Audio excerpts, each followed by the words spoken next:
What's up, everyone? Ashley Smashley here. Thank you so much for joining me here today. Man, I have been on such an incredible journey lately. Oh my God, all this energy is like coming out of my chest. I had to pull off the highway because I was coughing and it's still coming out right now. Ugh. Whew. Anyway, I wanted to upload a video, I guess, because I haven't uploaded a video in a while, and I know a lot of people are wondering and keep asking me, why did you leave Vegas and what is your plan? And well, I guess I don't really have a plan because my plan always changes, and I'm so tired of trying to make a plan just to come to find that it doesn't play out the way I expected it to. So I'm just quieting my mind and letting spirit guide me, and I feel like I am on a scavenger hunt to attract situations that are bringing up repressed emotions so that I can feel them and heal them and release them so that I can shed all these layers that have been holding me back and these limiting beliefs that are holding me back from reaching my true potential in life. Well, let's start with, why did I leave Vegas? Well, I had an experience there that made me feel like I should leave. So I left. And that experience, while it may seem like it was a very negative experience, it was actually a very empowering experience for me. I was able to shed and shine light on some deeply hidden aspects of my shadow, stuff that I've repressed deep down. And this has just been going on and on and on this whole time that I've been on the road. So I decided to come to LA. And then my friend hit me up and said, come stay with me. And she fed me for like a week straight. And if you're watching this video, thank you again so much for feeding me and letting me eat all your food. Which in itself was its own healing experience, because as I sat there at her house going through this feeling of needing to eat, I realized that it's like biologically normal to tend to overeat a little bit going into winter, because that's just how our bodies are wired to put on weight for the winter. Not only that, Halloween to mid-November has always been a significant time for me since my mother died on Halloween and my father's birthday is November 14th. So that's always been a sensitive time frame for me. So the tendency to overeat or to emotionally eat, I get it. However, at my friend's house, I was legit panicking. Sitting there panicking, even though I had just eaten dinner. I had eaten my special fancy organic chocolate. So why am I panicking? And I was like, and I sucked out of the panic. And I was no longer the panic. And I was just witnessing the panic. And it was like such a revelation for me that we can sit with these such intense desires and what we think is need. Like, we need to eat, we need to smoke, we need to have a drink, we need caffeine, we don't need.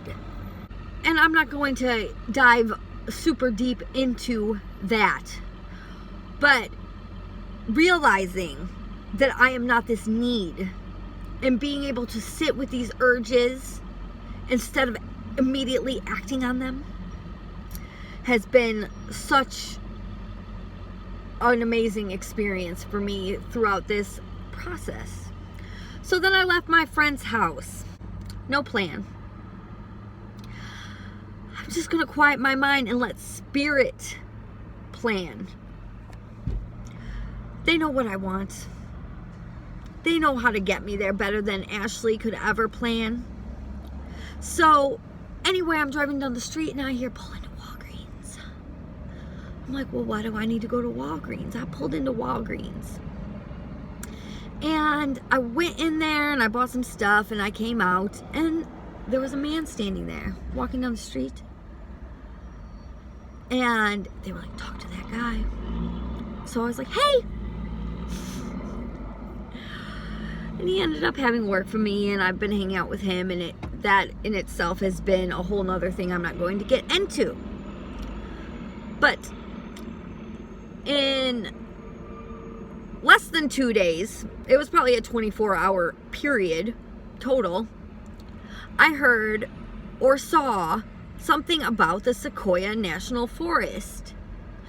And someone told me about it. I saw it online and I saw a license plate that said Big Tree, and then someone else was telling me about it. So, and when they were telling me, it was like, you need to go to the forest.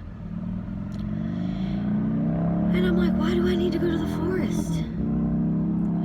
And I said, you know what? If I'm supposed to go to the forest, I need a sign. I need to hear or see Big Tree. So I meet up with that gentleman friend, and about a couple hours after I asked for a sign of Big Tree, we're walking through a park and he says, well, look at that big tree, and look at that big tree, and look at that big tree. And I just started dying laughing. They're like, here's your sign. Then I get on Instagram and the first post on my feed is someone at the Sequoia National Forest. Then I see 2 Toyota Sequoias, the cars. Then on a license plate, it said got to go. So I don't know what's awaiting me at the Sequoia National Forest, but I'm going. I'm on my way there now. I just left the LA area. I've been on the road for a little bit, and then all this like weird energy. 1 minute I'm crying, 1 minute I'm having a panic attack, 1 minute I'm like dancing and singing in the car, and it's just been like, woo! And that's okay, because I'm like ready. I told them, like, I will do absolutely anything. I will go through whatever experiences I need to go through to shed these limiting beliefs, to shed these lenses that have been placed over me so that I can reach my full potential. Now, when I was in Vegas, I was meditating. And I got zapped with energy. And Spirit told me, you are going to change the world. And I feel it right now. Oh my God, I'm about to start crying. I'm going to change the world. Ashley Robb is not going to change the world. Ashley Robb, first of all, the whole point of life is we are spirits. Unconditional love. We come into these physical bodies. We choose who we want to be in this 3D world. We're born. We choose our parents. We choose our name. We choose everything before we're even born. And we have guidelines in life. In the life, they're like, hey, these are the lessons you are going to learn. These are the experiences you're going to have so that your soul can expand in the universe and you can return to unconditional love. So we are unconditional love. Then we are born. And we forget all of this because this is the point of life. It is from 0 to 7, our brain, the conscious mind, is not developed. And our subconscious mind is wide open. We are in the Theta State as children. Everything we see and hear is being programmed into us. All the repressed emotions, traumas, whatever. Program, belief from your parents, from movies, from music, from wherever we get them from. And they even get programmed into us later in life too, not just childhood. But the whole point of life is to face these experiences where we are emotionally triggered so that we can shed these emotions, these beliefs, release them physically, mentally, energetically, so that we can return to unconditional love.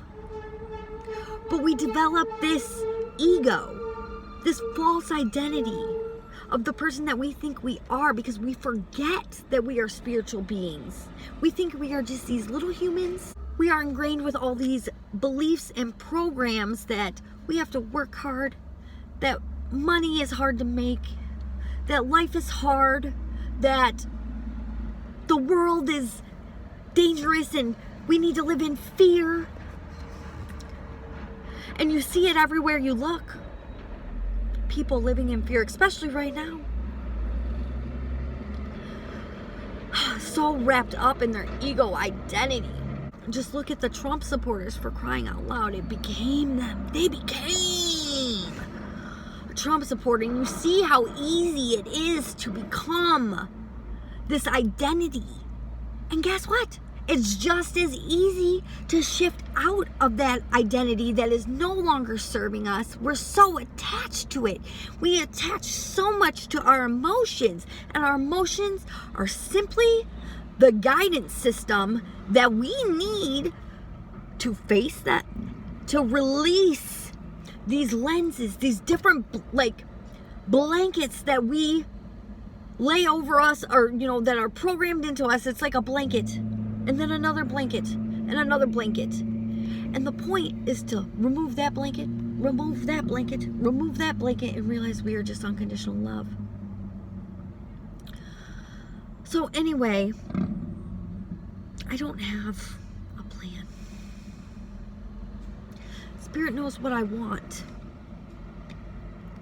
They know how to get me there better than I could ever do it. So I'm going to follow their plan, because this is divine creation.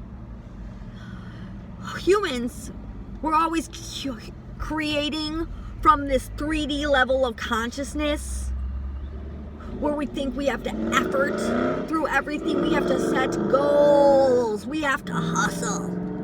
We got to make that money. We're not willing to go through the adverse experiences or face them. We think we label them as negative. Always negative, because it doesn't make you feel good.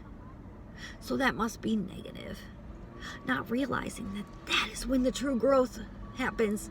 That is when you awaken. Self-awareness is key, and I'm going to do a whole video on self-awareness. I know I haven't been creating content, but I have been scripting, journaling content. And I have a lot of stuff to film, but this process, like I said before, I am not jumping the gun on it. I'm becoming. And we humans, we go through seasons just like Mother Earth, just like nature, just like animals. Animals hibernate in the winter. Well, some of them do. Plants die in the winter. It's not always a time for physical effort and forward movement in life. There are times when it's time to go within. And winter especially is that time.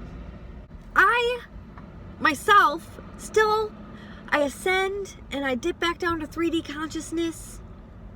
And I ascend and I dip back down, and I've just been doing that, and I'm ready to let go of this 3D human consciousness, because it is not serving us at all. And we are in a period of accelerated growth in the collective consciousness. And I see it all around. People are going through it. I can't believe how many people have reached out to me and said, I think I'm going through a spiritual awakening. And guess what? If you think you're going through a spiritual awakening, you are. Enjoy the ride. Because I'm ready. You hear that, universe? Angels, spirit guides, ancestors, all of you. I am ready. I am going to do what it takes. Shed all these limiting beliefs. Become, not really become. Return to unconditional love. Drop the I'm not good enough, I'm not worthy, I don't deserve that, life is so hard. Life is supposed to be fun. And even going through these very emotional roller coaster type times, I still can sit back and observe. I get wrapped up in the emotion for a moment, and then I pull out of it and I observe. And know that I am not my thoughts. I am not my emotions. I am unconditional love in human form, shedding all of this bullshit. And it is beautiful. The pain is beautiful. What we call pain, what we call suffering. It is all beautiful. It's all part of the process. It's all what we came for as spirits, to be here on earth. But we think it's negative because we don't feel good. We gotta run to whatever coping mechanism we have. Binge eating chocolate bars, cigarettes, weed, alcohol, sex. Those are just some of mine. Used to be drugs, but it's okay to keep some of them, because our little physical bodies, we need something sometimes. And I'm okay with binge eating a chocolate bar. If that's like the worst thing I'm doing right now to cope with incredible emotional transformation, what the fuck is a 90% organic chocolate bar gonna do harm? No. And if it is like the floodgate that's holding back all of these other worse coping mechanisms, I'm gonna eat my chocolate bar and be okay with it. And that's really what it is. Living out my shadow, expressing myself completely, no longer repressing these things that I feel like aren't acceptable. You know? We care so much about what other people think about us that we repress and don't let ourselves act out in certain ways because it's been labeled negative. We don't understand as humans that we assign the value to things. Everything is neutral. Do you want this to be a positive experience or negative experience? It's your perspective. Take it as you will. But anyway, yes, I'm going to the Sequoias. And I'm going to be off my phone for a little while. I gotta stay off Facebook. Oh, that's another one of my coping mechanisms. Too much social media. And it rots your brain. It blocks your spiritual connection. Big time. I'm going to do a video on that as well. But for now, I'm shedding. I'm becoming. And it is going to be incredible. Oh my God. As soon as I think about it and speak it out loud, this energy flows through my body. And I just can't wait. I love every minute of it. The good, the bad, the ugly, the fun. We gotta stop being so attached. Stop attaching so much emotion to everything. Oh my gosh. Energy gurgling out of my chest, moving around. All the shit I've repressed over my life, it's coming out. I am breaking out of the prison cell that we have created for ourselves as humans. The prison of the mind, the subconscious mind. I cannot wait to share all of the information I have with you. I got to do it for myself first. I got to take my own advice. I got to go through the process. I'm coming back for all of you. We're going to live peace on earth. Unconditional love embodied. Freedom. Thank you so much for joining me here today. If you like this video, smash the like button, subscribe, and hit the bell for notifications, because shit is getting real over here. Be the first. Be the first to follow me and watch me change the world according to them. Until next time.